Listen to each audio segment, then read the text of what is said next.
How to share iPhone internet connection with PC via USB cable. Hello guys, in this video I'll be showing you how you can easily share the iPhone internet connection with PC using your USB cable. So first thing first, simply head over to your settings and simply open the cellular data and your personal hotspot.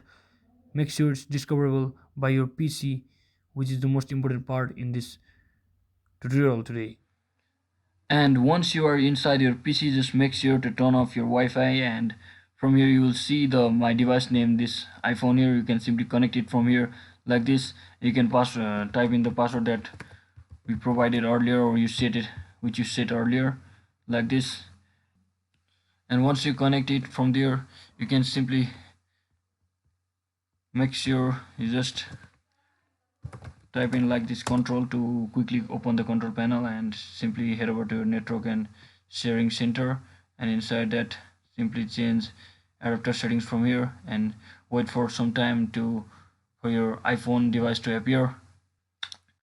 I have successfully connected to my Wi-Fi from my iPhone over here, and you can simply open any browser like this and you can simply browse in your browser. So that's it guys, that's exactly how you can use your iPhone to connect internet using your USB cable. So thanks for watching, hope this video was helpful. Don't forget to like and subscribe to the channel. See you in the next one.